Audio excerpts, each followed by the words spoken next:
Renee, could you say something about how you came into Subud? Yeah, I was just talking about this the other night. There was on Thursday night, there were a lot of the men come, and there was a candidate, and he was asking various people, how they came to Subud. And at one point, he asked me, and so the story about that is I was taking classes I went to a summer session at UC Berkeley because I had taken a year off school in order to work and then go to Europe and then come back, work, and then start again. And so I was trying to make up some classes, and it was in the summer.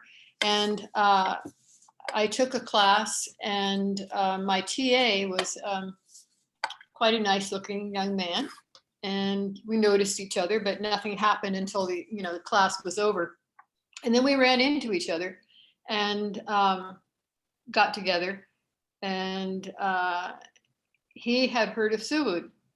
And so we both went to Subud, and we both got opened in Subud and continued with each other for a period of time. And then we broke up. So that's how I came to Subud. This was in Berkeley, and Yeah. about what year do you remember? I was opened in 1964. So it was 1964. Yeah.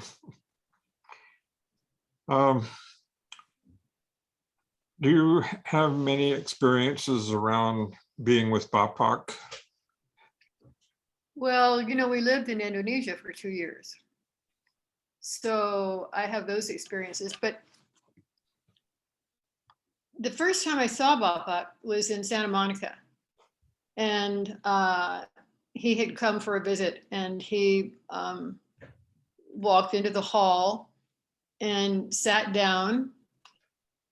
And all of a sudden, I just felt this whoom, vibration, like electricity through my body. And it was very intense. He hadn't even spoken yet.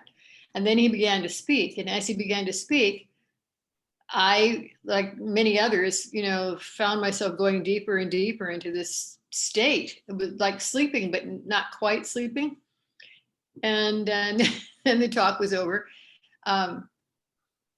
So anyhow, that was my first experience with Bapak. And then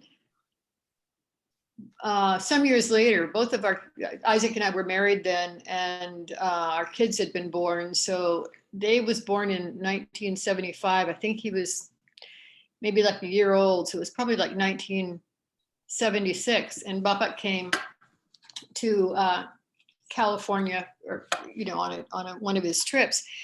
Before he came, I heard news that Bapak's coming, and that he's testing helpers. He's testing women helpers and male helpers. And I thought, wow, if I ever had the opportunity to be tested by Bapak, I would be the first one out of my seat. And but I began having this fantasy. And it was terrible. I kept trying to suppress this fantasy, and the fantasy was that Bapak would test me, and then at some point he would say, "You and your husband love each other very much." And we were going through a little bit of a rough patch there. We just had 2 kids, and Isaac was working really hard. He, was running like 3 different businesses, and he was traveling a lot. And so, I was feeling a little bit,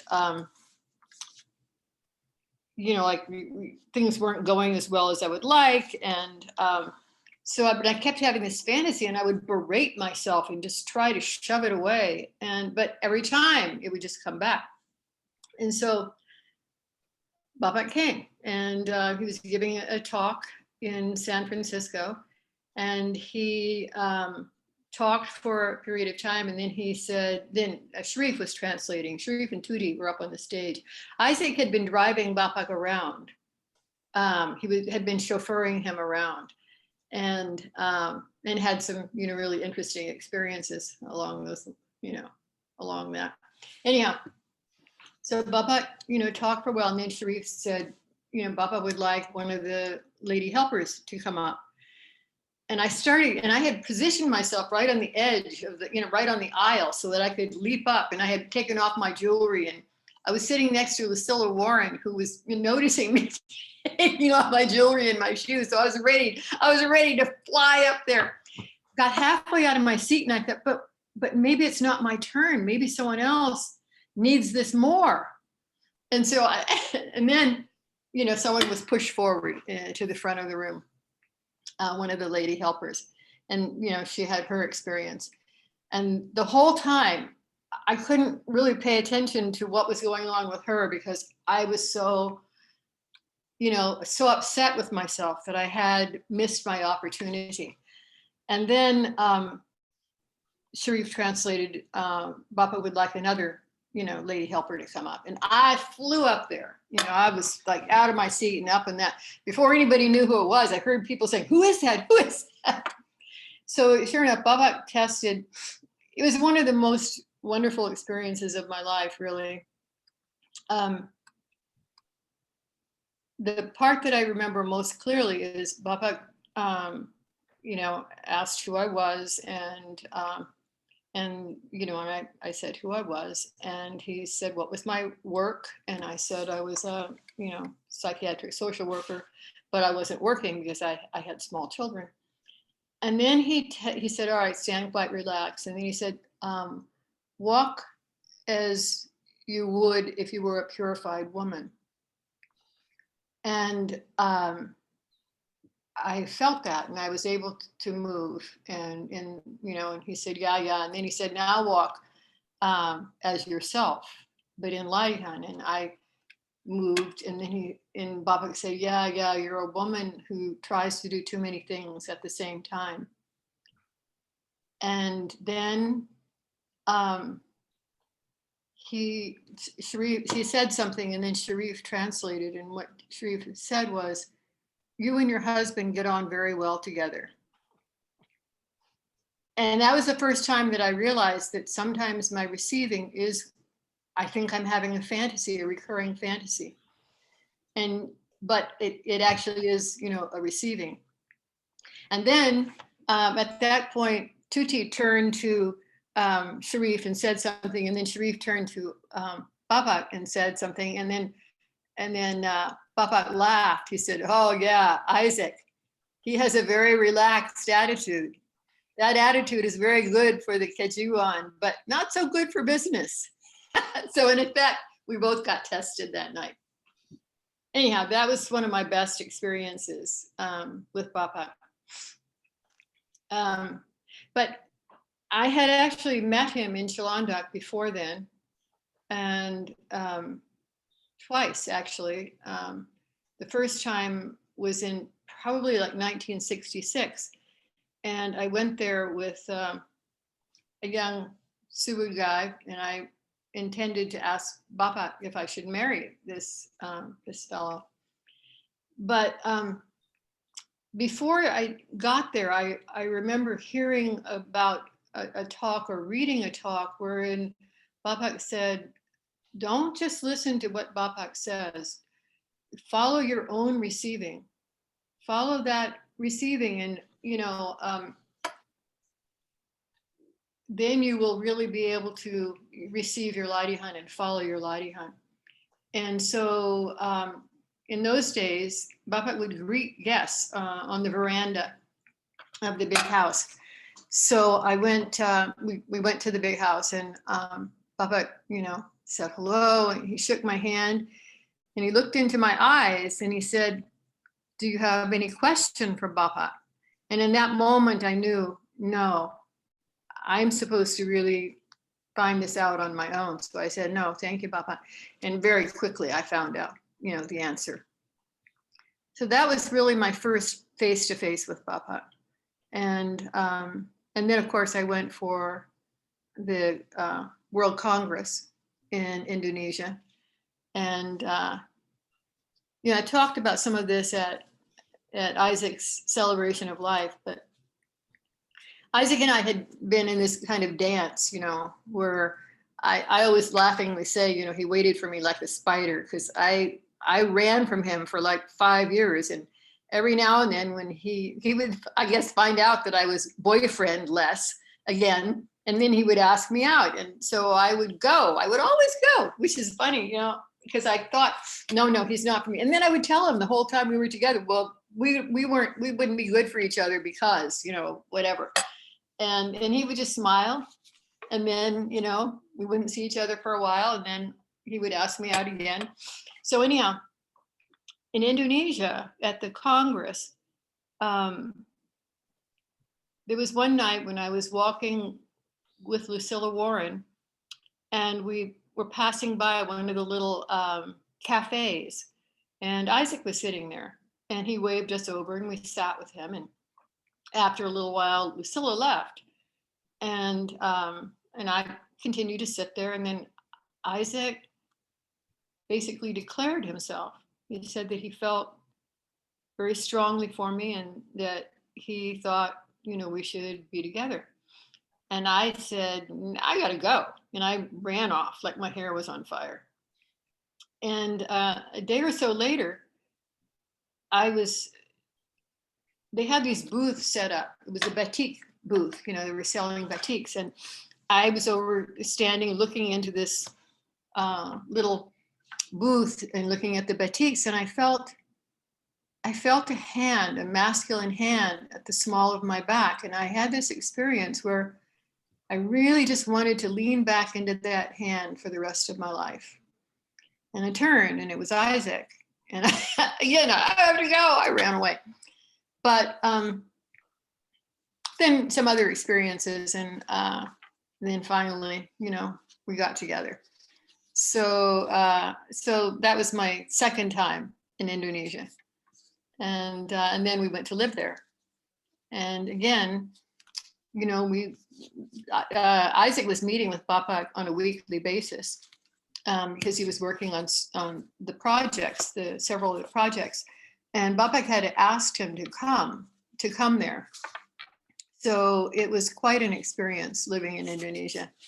And, you know, to see Bapak kind of, you know, walking around the compound and listening to his talks and, you know, meeting upon various occasions, but nothing of a really personal nature for me, but very personal for Isaac.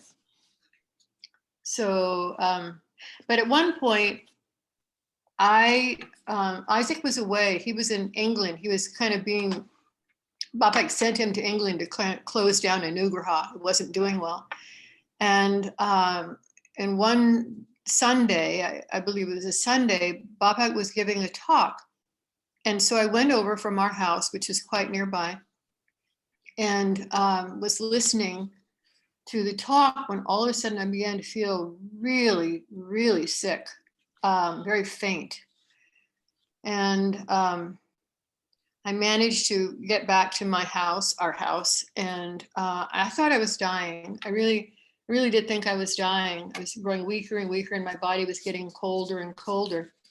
And Salama Dick came over to see how I was, because I think she had observed me leaving the hall. And I said, you know, I think I'm dying. And so she called Tuti, and I said, I need someone to do latihan with me. And so Tuti came too. And as they did latihan with me, I could feel myself coming back, you know, that I was all right.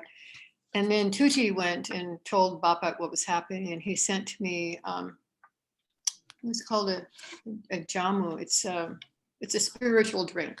And Bapak writes something on a paper and then burns it and dropped it into a glass of water, and then I was meant to drink that over a period of days, which I did.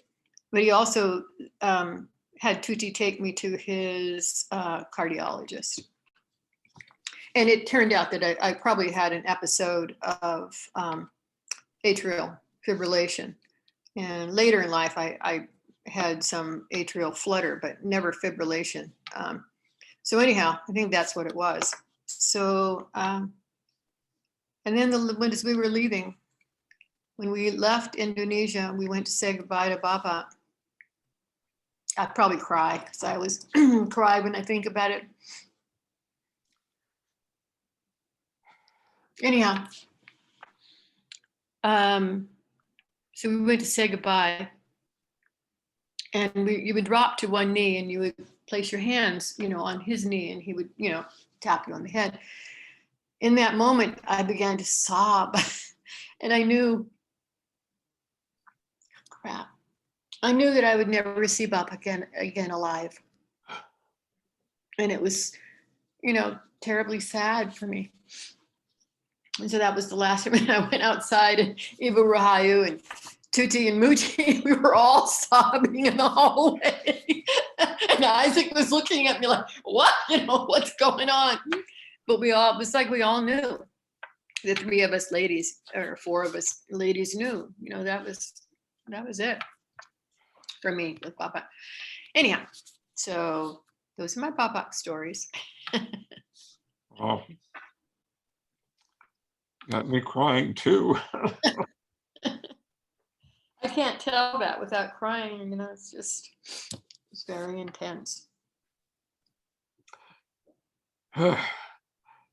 So you and Isaac got married. Yeah, we did. Were you still doing the psychology work, or? Yeah. Mm-hmm. Yeah, I had gotten my master's degree. I had started out as a deputy probation officer for Alameda County, and then left and got my master's degree. And it was while I was getting my master's degree that it was during the summer between the 2 years that the Congress took place in Indonesia. And then Isaac came out to Washington, D.C., where I was getting my master's, it was some sort of, national meeting, like the National Council, and he was on that. And I remember when I went home from the Congress, so I remember saying to my roommate on a couple of occasions, she would say, well, what are you going to do when you go home? Where will you look for a job? And I would say, yeah, I'm going to marry Isaac. And I was kind of joking, flippant, but it was like I had to prepare myself because something had happened there with that hand on my back, and I couldn't deny there was something going on. So he came out to this gathering, and we did Ladihan, everyone did Ladihan, and then right after Ladihan, he said, so, and this was his standard line. He would always say, so you want to get a bite to eat? So this night he said, so you want to get a bite to eat? And I did, I wanted to, go with him. And we walked into this, it's like a Denny's, and there were Subud people on to the right and the left. And they would invite us as we passed them to go down, to a table alone. People would say, oh, Isaac, Renee, you want to join us? And Isaac just said, no, we're going to sit down here. And I remember thinking, this guy is so confident. He's really, really confident. And he was, and, it was very sexy.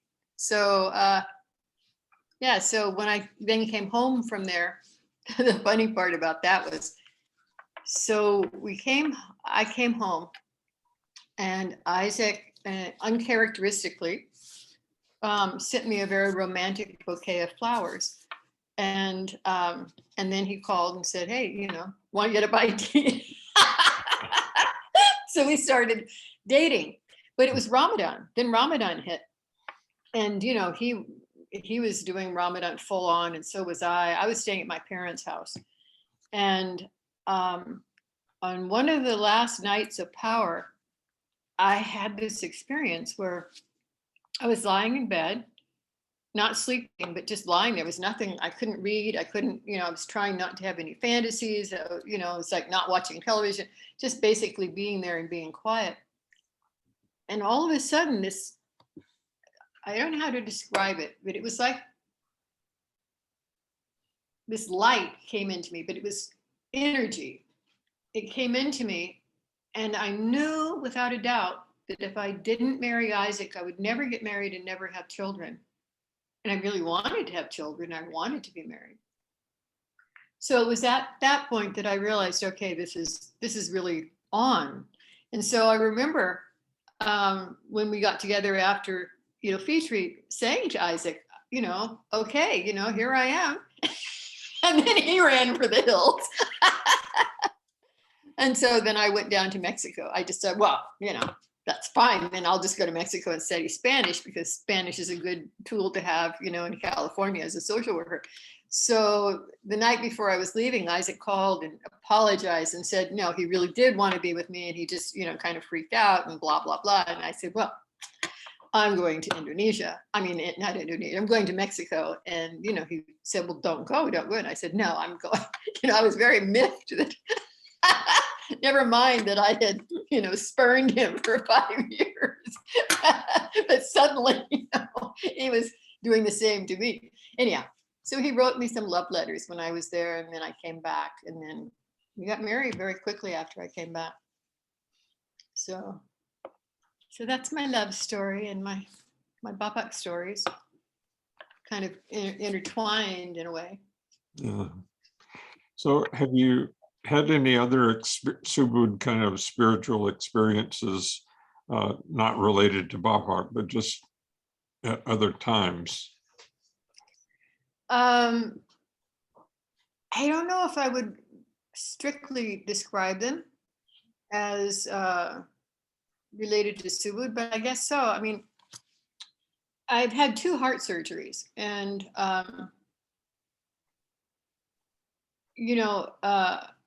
the first one was pretty straightforward, and then 20 years later I had the second one, and before the second one I kept having this fantasy, which, as I said, is sometimes the receiving. And I was pretty sure it was, a receiving, but I kept trying to push it away.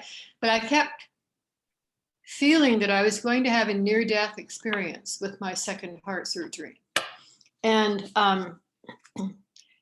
that wasn't like a fun thing to be having a fantasy about. But I thought, well, it'll all work out, And I was thinking in terms of one of these, really interesting ones where, people go down a tunnel and they see all these people that they love who've, gone on before them. And then you come back, and, you've had this wonderful experience. Well, it wasn't like that for me. I, went through the surgery, and I came to on a gurney with like 3 doctors or interns or whatever standing around me, looking at something below, the gurney, and saying, one was saying, that's too much blood. She's losing too much blood. Call Merrick, who was the surgeon. And I was so cold. I was just shivering. And I said, I'm so cold to them. They were ignoring me totally. They were just looking at this, collection of blood, I guess. Anyhow, when I woke up the next time, I was intubated. And they told me that they'd had to go in a second time. So they cracked me open twice. So, I was jokingly say I got 2 heart surgeries for the price of 1. But anyhow, so I almost died. And it wasn't fun at all. I didn't have any of those good experiences. I was really upset with God. I was really, really pissed, that I didn't get to have one of the good ones. I had this other one. So it took me a while. I was, very unhappy with God, with, Ladihan. Took me a few months to get past that one. And then I realized you don't always get what you want, It's like you pays your money and you takes your chance, And so live with it, honey. Yeah. Ooh, what was that? I heard a bong. Just my computer. I have allergies right now, which is why I keep mopping my nose. Well, I just did an interview with Yo Kalisher. Do you remember him? Oh my gosh. Of course I remember him. Yeah, he's one of the main dudes with Isaac in Dharma Mercantile, the Native American jewelry business. Yeah. It was quite a remarkable interview. So I'm sure it was. He's a really good speaker too. Oh, so how is he? He's doing well. I put that interview on YouTube so you can watch it. Oh, great. Okay. Cool. Let's see. I guess my interview skills are kind of slipping away right now. So you say you were kind of angry with God at that time in your life. How did that resolve? I mean, is there something that just evaded, eroded over time, or something more? No, I think it was that. I think it just, I realized I was just being petulant, that some experiences are not going to be fun. They're not going to be, entertaining the way you had hoped. But a blessing nevertheless. And the blessing is in being forced to surrender. I've always, kind of jokingly say I've never been good at surrender. Surrender is hard. I remember what I didn't say about the fellow who brought me to Subud is when we broke up, it was really hard for me. And I remember I went to talk to one of the lady helpers who had a house in Berkeley, Lavinia, who became Lucilla Hately. Anyhow, so I went there. She was in her backyard sitting, I think, like on a swing, bench swing with Leonard Kirchner. I don't know if you remember him. Yeah. And I had called ahead. And so I arrived and she said, hi, join us. And I said, well, I really wanted to talk to you as a helper. And so Leonard left and I sat down beside her and I told her that I was really upset. This fellow who brought me to Subud was my first lover. And, I hadn't expected it to turn out the way it did. And also I didn't feel that I was really receiving in Ladihan, but I was committed. I was, totally committed to it. And so she sat there for a minute and she closed her eyes and she got very quiet. And then she said, well, I'm supposed to tell you to surrender. And I felt, this instant irritation, like, well, fine, if I knew how to do that, I would be here. But then all of a sudden, it just hit me. And that was the first time I really felt surrender. And then I started like looking for it, like where did that upset, how? And she started laughing because she could sense, what was going on with me. And then boom, again, I surrendered. So anyhow, that was my first true experience with surrender. I forget what you asked me, but that's what I'm telling you. So what about your material life? How has Subud affected that?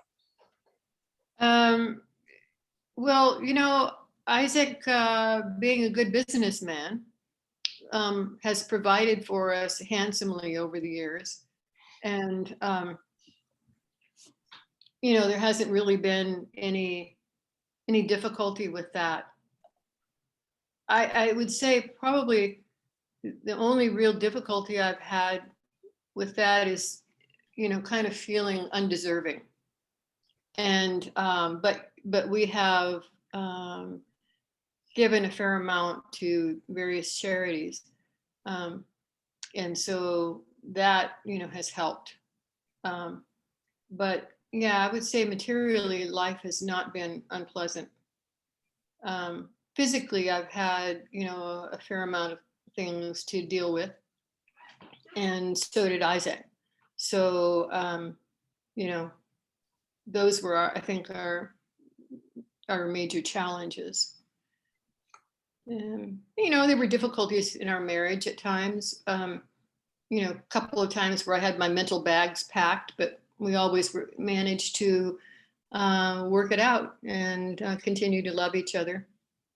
So it was almost 48 years we were together before he passed away. So yeah, he was a good provider. He used to laugh about that and say, nah, I'm a good provider, anyhow, and he was. Yeah. How about the charities that that he started? Were you involved with that, or just? He didn't start, as far as I'm not sure what you mean by started. He didn't start any charities. Our main donation has been to Solidarity Bridge, which was begun by a friend, one of his two partners, and in Dharma Mercantile, along with Johanna Kalischer. And so Juan Lorenzo Hinojosa. Juan Lorenzo had an American mother and a Bolivian father, and grew up in his youth in Bolivia. And his father was very wealthy, and Juan always wanted to contribute to the poor there, to help go back at some point and help the poor.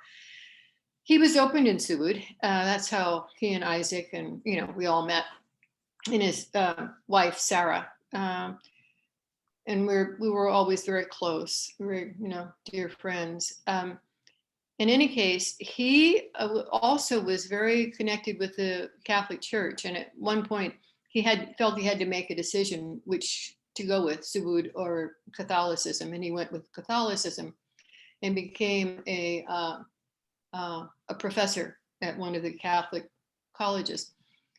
In any case, he started this charity called Solidarity Bridge, and they were visiting with us some years ago, a long time ago now.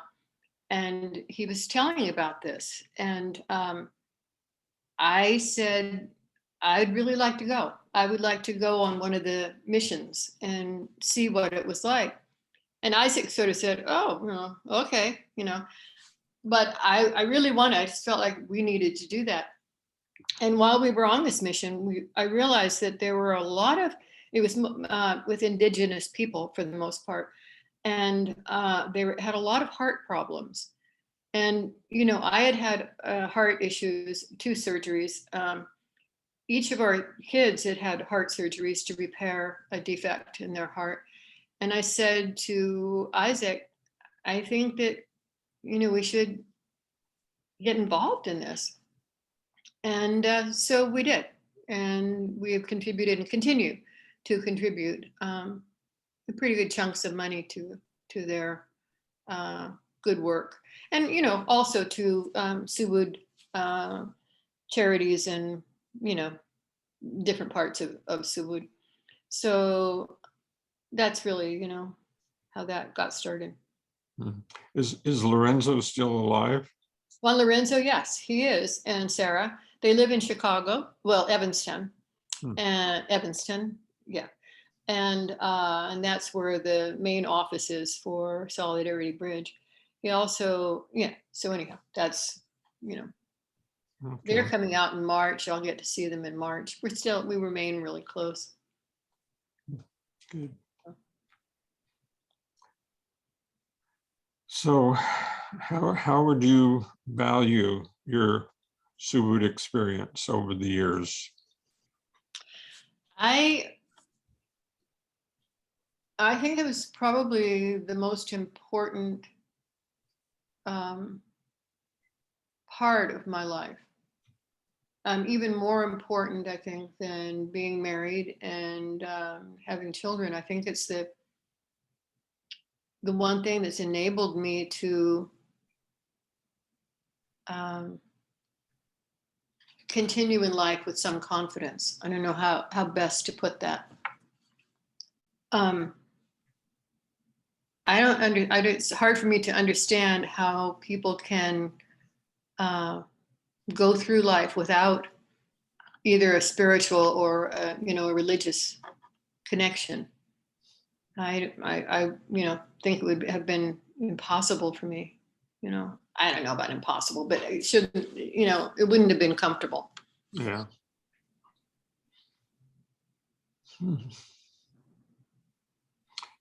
Any other stories or anything that you'd like to share? Only one other thing, and that was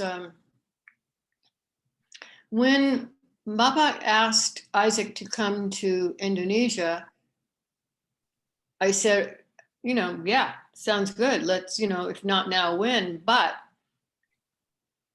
I wanted to make sure, first I remember saying two things. We needed to get the kids' hearts checked out thoroughly, because until then, I was relying on their pediatrician who had a background in cardiology. And he kept saying, they'll outgrow this. They had holes between the ventricles of their heart, VSDs. And he kept saying, oh, they'll outgrow it. The holes will close on their own. And then I also said, and I have to find a home for our two cats. Those are my two things, kids' hearts and find a home for the cats. And Lucilla took the cats. I flew them down to her in LA. Anyhow, and when we took the kids over to UC, San Francisco, it turned out, well, first of all, the pediatric cardiologist listened to both their hearts. And I remember saying, well, I have a murmur too. It's really quite loud. And he said, oh, well, let me listen. He kind of paled and he said, I think you should see our, the adult cardiologist, and sent me to this man who was such a wonderful person and a wonderful cardiologist. And I had several experiences with him, but he said, oh yeah, you're going to require heart surgery within the next couple of years. And I said, well, I'm going to Indonesia. And he said, here's my phone number, my home phone number. And I did have to call him during that, time when I was having the fibrillation. But the really important thing was Dr. Stanger, the pediatric cardiologist, said after doing all the tests that David really needed to have surgery immediately. And that had he not had that surgery, he would have had irreparable damage to his heart. So I've always felt that, the invitation to come to Indonesia came at a very important time for David. And when we came back, the summer we came back, I had a TIA, which, a piece of calcium broke off my heart and traveled up into my optic nerve. And I had some, loss of vision, it was very slight. So, Dr. Chatterjee was very correct, it was 2 years and then I had to have surgery. The night before my surgery, Dr. Stanger, the pediatric cardiologist, called and said, Renee, we've discovered we've gotten all the results from Japan and really Samson should have surgery also. So I said, well, I'm going in tomorrow myself. Do you think you could wait? So Samson had his the year after we got back. And I've always felt that that was a blessing that came directly from the invitation to come to Indonesia. Wow. So here we are. Goff stigmata, Yeah. So much guidance that we don't know about, huh? Yeah, it's true. Yeah. Being led, being guided. We tested always, Isaac and I tested about surgeries, about going to Indonesia, so many things. And always followed what we received to the best of our ability. Yeah. I have to have a sip of tea. My throat's getting dry.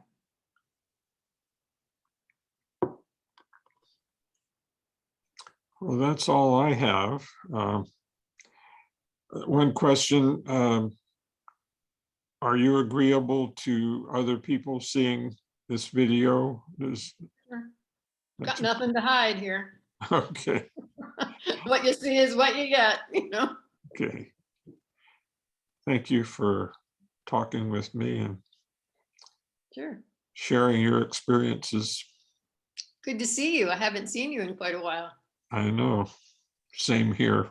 Nice How are to you see doing? Doing good. Doing good. Great. I don't know if I told you this, but this video project here I had a dream about 2 weeks ago in which I was with a couple of people. And in the dream, I was preparing to do these interviews. Oh, And when I woke up, I just had this strong feeling that I needed to do it. yeah.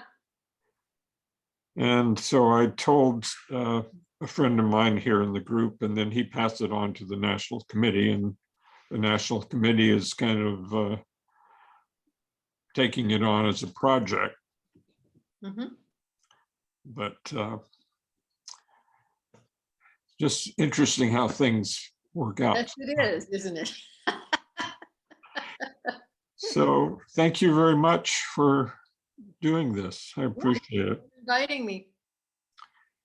So I'm going to end the interview now, Okay. and good night. Good night. Love to you. You too.